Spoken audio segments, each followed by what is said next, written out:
Soyez les bienvenus en ce troisième dimanche du temps de Carême, dimanche appelé Oculi. Le mot Oculi signifie regarde et il rappelle le psaume 25. J'ai les yeux constamment tournés vers le Seigneur, il me retirera du piège où je suis pris. En Jésus-Christ, Dieu tourne son regard vers nous et déclare à chacun d'entre nous: tu as du prix à mes yeux et je t'aime. Notre pasteur est aujourd'hui en congé, il nous a préparé ce culte et donc c'est le conseil presbytéral qui aujourd'hui va nous porter tout au long de cette célébration dans la louange et l'adoration de notre Seigneur. Le mot d'ordre pour cette semaine nous est donné d'évangile de Luc, au chapitre 9, au verset 62. Quiconque met la main à la charrue et regarde en arrière n'est pas fait pour le royaume de Dieu. Seigneur, ce dimanche porte le nom d'Oculi, ce qui veut dire vois, regarde. Je voudrais apprendre à tout regarder comme toi tu regardes les choses, les êtres, les personnes. Je voudrais apprendre à élargir et purifier mon regard. Avec ton regard, je verrai l'univers, notre monde, l'humanité, comme toi, Père, tu es toi. Je verrai, Seigneur, comment ton plan d'amour se réalise. Je verrai que tu es présent, source de bonté, dans la moindre palpitation de ma vie. Amen. Et je vous invite à vous lever pour chanter ensemble au cantique 475, 3 strophes. Mon Rédempteur est vivant, c'est en lui seul que j'espère.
Il veille sur tous les membres de son corps pour qu'on ne lui brise aucun os.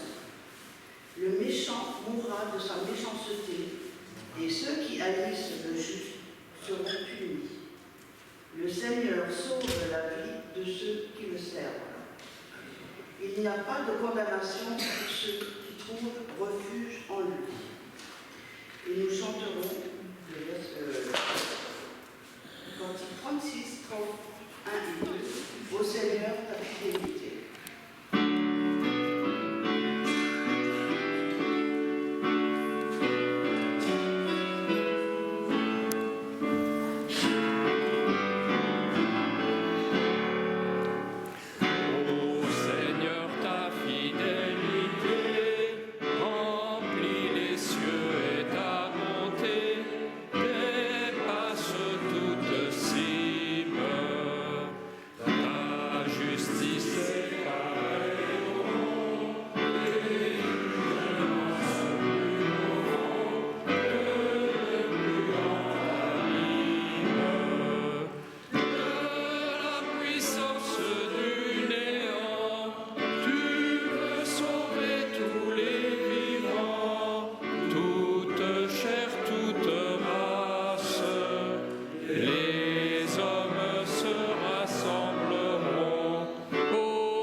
Seigneur, me voici devant toi avec ma vie partagée, avec ma soif de te suivre, mais aussi mes résistances à ton appel, avec mon désir d'aimer mon prochain et mes égoïsmes, avec ma quête de lumière et mes obscurités, avec ma foi et mes peurs.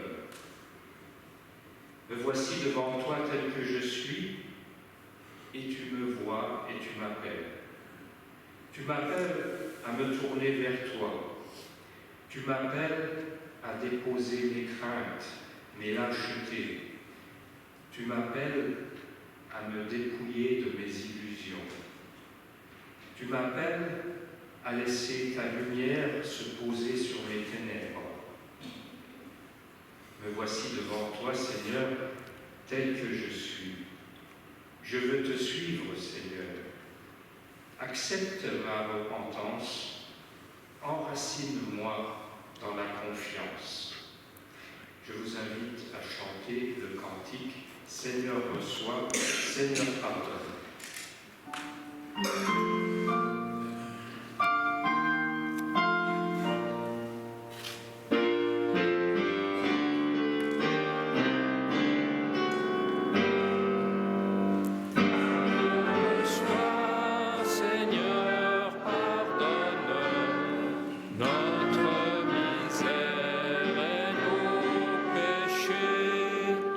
Et ce pardon que tu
Dans l'épître de Jacques, chapitre 4, au verset 6, nous trouvons l'affirmation suivante. Dieu résiste aux orgueilleux, il fait grâce aux humbles. Ce verset contient deux bonnes nouvelles. D'abord, Dieu résiste aux orgueilleux. Il ne laisse pas le monde succomber entre les mains des prétentieux. Il pose une limite au pouvoir des vaniteux. Ensuite, Dieu fait grâce aux humbles. Il accueille la prière des mendiants, de ceux qui ont un cœur d'enfant. Aujourd'hui, Dieu a entendu ta prière. Il résiste à ton orgueil, à ta vanité, et il accueille ton humilité et t'accorde son pardon. Amen. Je vous invite à chanter la troisième strophe du cantique numéro 36, « Maintiens ta grâce aux hommes de droit ».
Prions avant d'ouvrir les Écritures. Seigneur notre Dieu, toi qui nous aimes et nous protèges, pose dans notre vie les jalons du chemin à suivre afin que nous ne nous égarions pas dans nos soucis, nos luttes, nos chimères. Détermine l'orientation de notre vie par Jésus-Christ, ton Fils unique, notre Sauveur. Amen. Et nous poursuivrons donc avec la lecture dans le premier livre des Rois, au chapitre 19, les versets 1 à 8.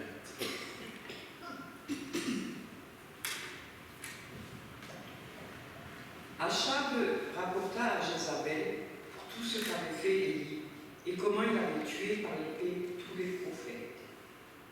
Jézabel envoya un messager à Élie pour lui dire que les dieux me traitent dans toute leur rigueur si demain, à cette heure, je ne fais pas de ta vie ce que tu as fait de la vie de chacun d'eux. Élie, voyant cela, se leva et s'en alla pour sauver sa vie.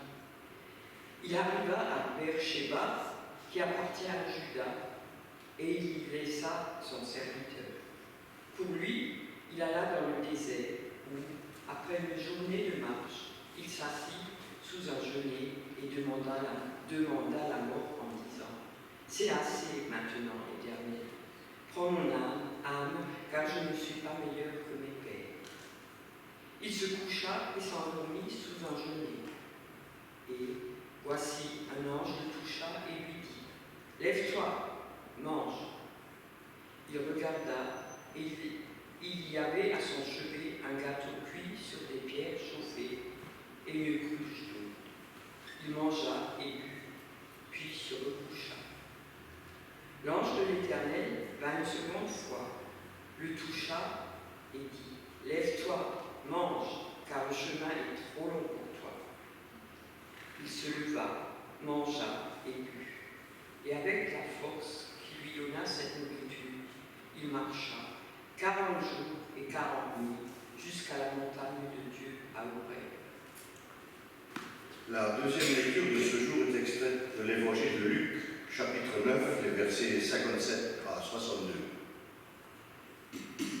Pendant qu'ils étaient en chemin, un homme lui dit « Seigneur, je te suivrai partout où tu iras. » Jésus lui répondit « Les renards ont des tanières, et les oiseaux du ciel ont des nids, mais le Fils de l'homme n'a pas un lieu où il puisse reposer sa tête. » Il dit à un autre « Suis-moi » et il répondit « Seigneur, permets-moi d'abord d'aller ensevelir mon Père. » Et Jésus lui dit « Laisse les morts ensevelir leurs morts, et toi, va annoncer le royaume de Dieu. » Un autre dit « Je te suivrai, Seigneur, mais permets-moi d'aller d'abord prendre congé de ceux de ma maison. » Alors Jésus lui répondit « Quiconque met la main à la charrue et regarde en arrière n'est pas propre au royaume. »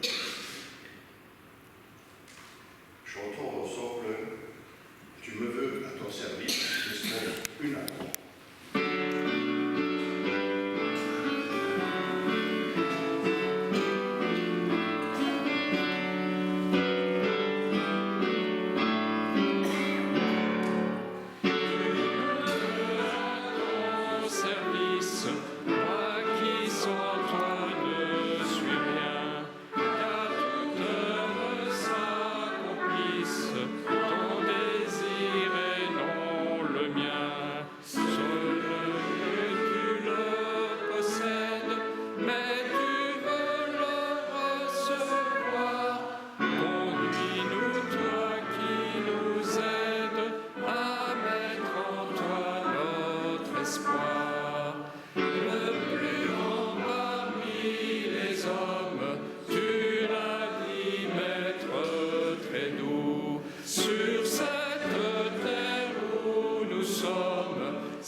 La prédication que je vais partager avec vous ce matin a donc été écrite par notre pasteur Bertrand Claus, et nous le remercions en tous les cas d'avoir, malgré ses congés, pensé à notre communauté.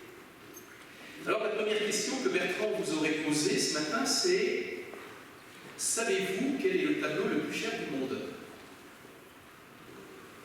Première colle. Savez-vous quel est le tableau le plus cher du monde? Alors Bertrand vous aurait donné un indice.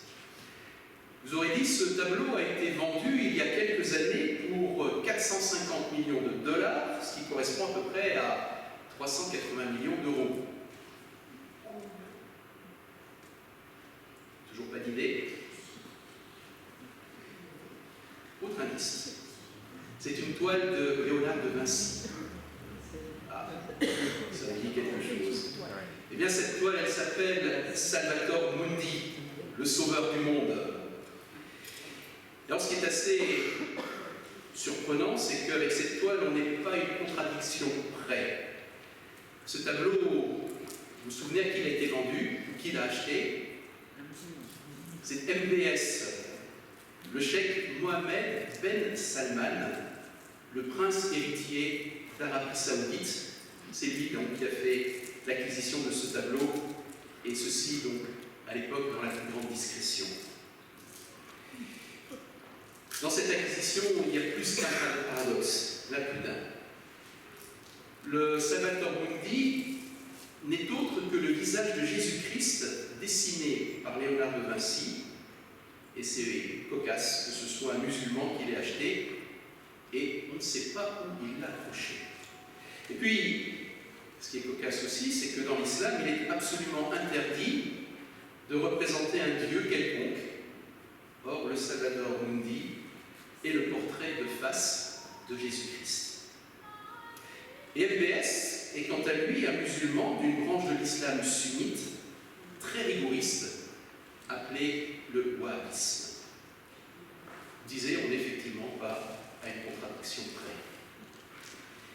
Mais justement, aujourd'hui, dimanche Populi, nous sommes invités à regarder de plus près, non pas le tableau, qui désormais fait partie des collections privées et donc soustrait au regard du commun des mortels, mais nous sommes invités à regarder à la mort de Jésus et au sang précieux qu'il a accepté de verser pour nous. Et le texte de prédication de ce matin est un passage de la première épître de Pierre, au chapitre 1, les versets 18 et 19. Vous savez en effet à quel prix vous avez été délivrés de la manière de vivre de vos ancêtres, que ces ancêtres vous avaient transmises et qui ne menaient à rien. Ce ne fut pas au moyen de choses périssables comme l'or ou l'argent. Non, vous avez été délivrés par le sang précieux du Christ, comme celui d'un agneau, sans défaut et sans tache. Voilà pourquoi le tableau de Léonard de Vinci est appelé Salvator Mundi, le sauveur du monde. Parce que, par sa vie et sa mort, Jésus a racheté la vie de celles et ceux qui placent leur confiance en lui. Avec cette affirmation de Pierre, vous avez été délivrés par le sang précieux du Christ. Nous sommes amenés ou ramenés au cœur de notre foi chrétienne. Nous sommes au cœur de l'espérance chrétienne. La vie que les humains mènent, que le monde mène, ne conduit à rien. Elle conduit à l'impasse. Elle est vouée au néant. La logique voudrait que nous soyons condamnés. Pourtant, ce n'est pas ce que Dieu veut, ni d'ailleurs ce qu'il fait. Dieu, au contraire, choisit de nous libérer. Il a choisi de nous libérer parce que nous avons du prix à ses yeux. Il aurait très bien pu le faire en nous accordant la grâce, purement et simplement, mais pour témoigner de son inconditionnel amour, il a décidé de venir s'offrir lui-même en Jésus-Christ. C'est l'affirmation de Jean que nous connaissons tous. Car Dieu a tant aimé le monde, il a donné son Fils unique, afin que quiconque croit en lui ne meure pas, mais qu'il ait la vie éternelle. Oui, au lieu de la condamnation, Dieu veut pour nous la libération. C'est cela, le fondement de la foi et de l'espérance chrétienne. Jésus le Christ est aussi Jésus le crucifié. Sa mort ne correspond pas à une fin abominable du ministère de Jésus sur terre. Sa mort fait partie du dessein mystérieux d'amour de Dieu pour la libération de l'humain. Et à partir de là, c'est vrai que ça commence à être un peu compliqué. La question c'est pourquoi? Oui, pourquoi Dieu a-t-il voulu cela? Pourquoi a-t-il eu besoin de la mort de Jésus pour que nous soyons libres? Peut-être que Dieu n'avait pas le choix. Parce que nous sommes tellement têtus, tellement sourds, tellement égocentrés, qu'il a fallu, pour que nous comprenions son amour, qu'il vienne lui-même, en son Fils, nous témoigner jusqu'où il est prêt à aller pour que nous acceptions de lui faire confiance. Endosser la vie humaine et l'éprouver jusque dans son dernier souffle. Et rien ne lui a été épargné, pas même la mort sur la croix. La mort la plus infâme, la plus déshumanisante et la plus abjecte. Et pourtant, il ne s'y est pas dérobé. Et ceux qui peuvent voir dans ce sang versé le signe de l'amour de Dieu pour les humains et le signe de leur libération sont alors touchés par cette grâce libératrice de Dieu. Une grâce qui a fait couler le sang du Christ. Une grâce qui a fait couler le sang du Christ, ce n'est pas une grâce à bon marché, dont on dit qu'elle est gratuite. C'est une grâce qui a coûté à Dieu. Et cet acte d'amour de Dieu, qui a fait couler le sang précieux du Christ, cet acte nous délivre. Il nous délivre de la servitude du monde. Nous vivons dans ce monde parce qu'il est aimé et voulu par Dieu. Mais nous ne vivons pas comme le monde, parce que le monde mène, parce que la vie que le monde mène le fait courir à sa perte. Dieu nous offre de vivre en homme libre. Si Paul avait été là, je pense qu'il aurait dit « Amen ». Dieu nous offre de vivre en homme libre. Amen. Il nous a donné un entendement dont nous avons la maîtrise et nous sommes appelés à l'éclairer à la lumière de l'Évangile. Nous disposons d'un cœur avec lequel nous pouvons aimer Dieu et aimer notre frère, notre sœur. Et nous disposons d'une conscience par laquelle s'expriment nos aspirations les plus profondes, notre personnalité et nos engagements. Une conscience que nous sommes appelés à diriger selon la lumière de la foi. Cet acte d'amour de Dieu qui a fait couler le sang précieux de Jésus nous engage. La vie ici-bas est comparée dans l'épître de Pierre à une pérégrination. Nous ne nous établissons pas ici-bas, nous ne sommes que de passage. Alors notre espérance est ailleurs. Pourtant, ce temps de pérégrination qui nous est offert dans ce monde est important.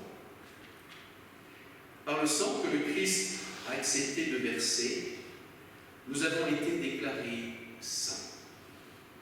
Alors, saint ne veut pas dire meilleur que les autres, saint veut dire justifié, aimé et pardonné par Dieu. Et c'est en tant que justifié, aimé et pardonné que nous sommes appelés à vivre et à témoigner de notre appartenance au Christ dans ce monde. Savez-vous que l'épître de Pierre est la seule dans le Nouveau Testament à parler des Christanoi, des chrétiens, de ceux qui portent le nom de Christ. Et ce n'est pas rien que de porter le nom de Christ. Porter le nom de Christ, c'est accepter d'être au bénéfice de ce sang précieux versé sur la croix. Porter le nom du Christ, c'est accepter de vivre et de témoigner une obéissance à son amour libérateur. Pierre enseigne que la vie chrétienne est la participation à la croix du Sauveur.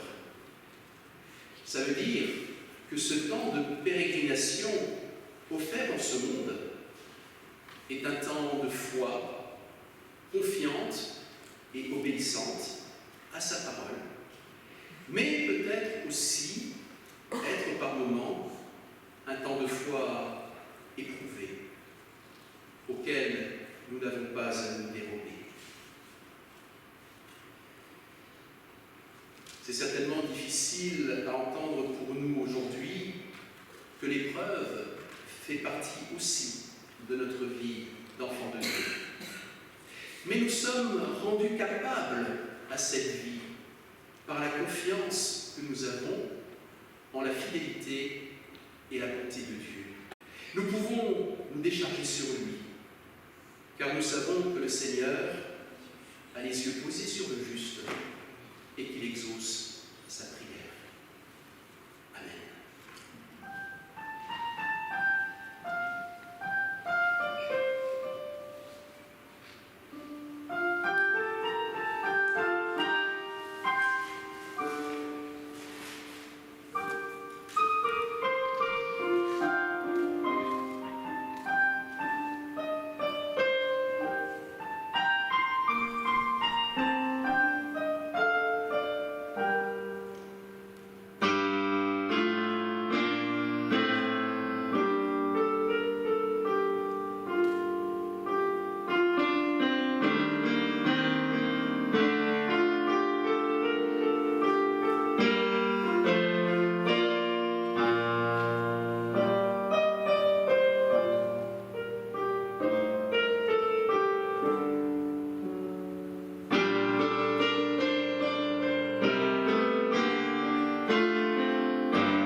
Pour poursuivre cette méditation, je vous invite à vous lever et à chanter ensemble au cantique 429.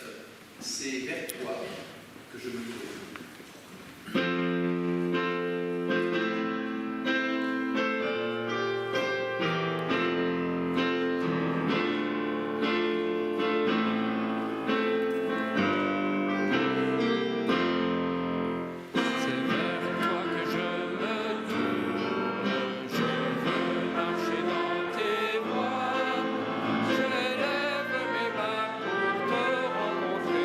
Mon cœur désire te chanter.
l'animation de la liturgie par la musique, les lectures, la projection et la vidéo.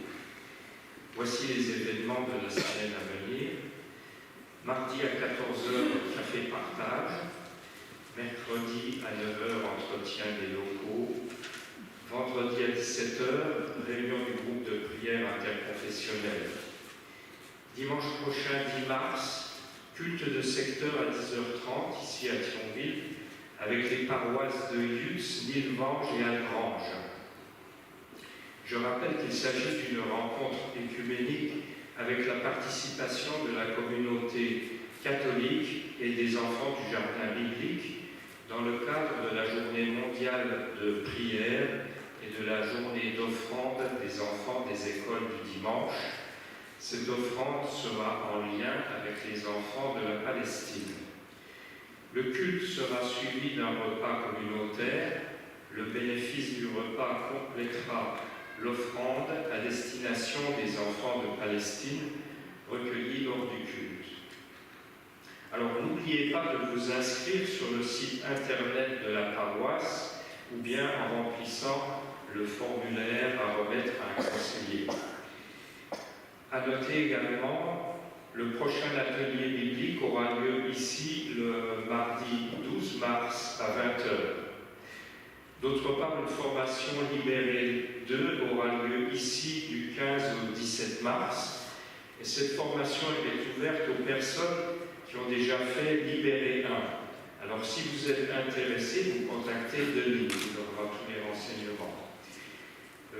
Tout à l'heure, est-ce qu'il y a un binôme Alors tout à l'heure, après le culte, un binôme de prière se tiendra devant la scène pour prier avec vous si vous voulez rendre grâce au Seigneur ou lui demander de l'aide. C'est maintenant le moment de l'offrande. Nous pouvons par notre don manifester que Christ est le Seigneur de notre vie. Merci d'avance pour votre générosité et votre participation à la vie de la paroisse.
Je vous invite à la prière. Père, accepte notre offrande joyeuse, l'offrande de notre argent, l'offrande de notre travail, l'offrande du temps nécessaire à l'écoute et toute offrande que nous inspire ton amour. Amen. Et nous poursuivrons dans la prière d'intercession. Seigneur, jette un regard sur notre terre. La création souffre. Les océans sont surexploités. Les espèces menacées. La terre polluée. Toute la création soupire après toi et espère en ton salut. Seigneur, notre Dieu, nous tournons notre regard vers toi. Les réfugiés espèrent un accueil. Les affamés sont en quête de nourriture. Les persécutés cherchent un refuge. Sois pour eux, Seigneur, un abri sûr, une lumière dans la nuit. Les prisonniers attendent d'être libérés. Les endeuillés espèrent être consolés. les abandonnés désirent être reconnus. Seigneur, sois pour eux espérance et réconfort. Que les puissants de ce monde sachent diriger avec sagesse, respecter le droit et la justice sans les bafouer et œuvrer pour la paix. Seigneur, transforme leur cœur de pierre en cœur de chair. Seigneur, ton Fils nous a demandé de le suivre sur le chemin de la foi. Il nous devance, il nous ouvre le chemin de la vie. Et c'est dans cette espérance que d'une même voix nous te disons: Notre Père qui es aux cieux, que ton nom soit sanctifié, que ton règne vienne, que ta volonté soit faite sur la terre comme au ciel. Donne-nous aujourd'hui notre pain de ce jour. Pardonne-nous nos offenses, comme nous pardonnons aussi à ceux qui nous ont offensés. Et ne nous laisse pas entrer en tentation, mais délivre-nous du mal. Car c'est à toi qu'appartiennent le règne, la puissance et la gloire, pour les siècles des siècles. Amen. Je vous invite à chanter encore les 4 strophes du cantique 515, Dieu qui nous appelle à vivre.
Le mot d'ordre pour cette semaine, nous l'écoutons en Luc 9, verset 62.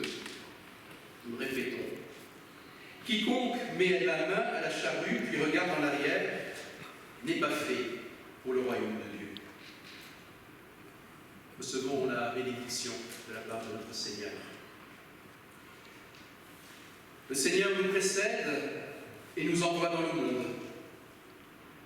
Il nous envoie pour être témoins de son espérance par nos actes et nos paroles. Il nous envoie pour bâtir son royaume de paix et de justice.